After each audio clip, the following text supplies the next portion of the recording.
Welcome into the fast break here on Inside the Auburn Tigers. Jason Caldwell and Mark Murphy from Inside the Auburn Tigers magazine newsletters at autigers.com. And Mark, Auburn Tigers coming off a big win over Alabama at home. Tigers get ready to travel to Gainesville, a place that's been a house of horrors for Auburn recently. 11 straight losses for the Tigers down in Gainesville, Mark. But this one definitely a big opportunity for Auburn.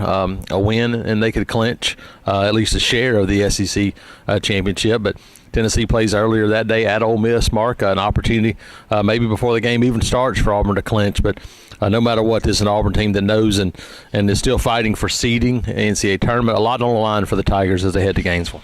You're right, and Florida was probably playing better than any team in the SEC in November and into December, but they just haven't played quite as well lately. I don't know what's going on, whether it's the team chemistry or what.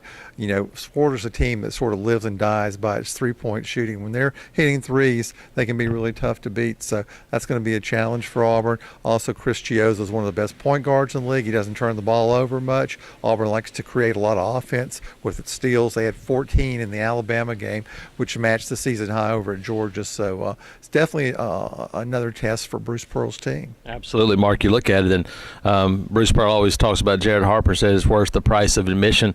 The price of admission will be definitely worthwhile in that point guard matchup with Chiozza, Jared Harper on Saturday, Mark. That may tell the story of this whole game. You're right, and Jared is having a wonderful sophomore season, and he was very aggressive in the Alabama game, and he sort of helped set the tone early. Bruce Pearl said they needed to punch Alabama in the mouth early, and they did that.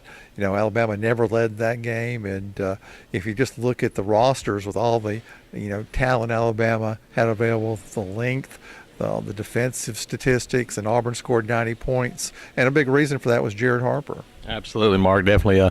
And one of the biggest news for Auburn is that Mustafa Heron feeling better, starting to get some fluids in, some food in. And Mark, looks like he'll at least be closer to ready to go and try to get him on the court Saturday.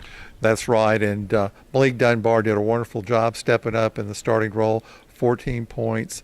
7 rebounds, and he brought a lot of energy. And it was interesting, I asked Bruce Pearl about that, and he said, hey, the kid can take his performance to a higher level, and that's what the Tigers need.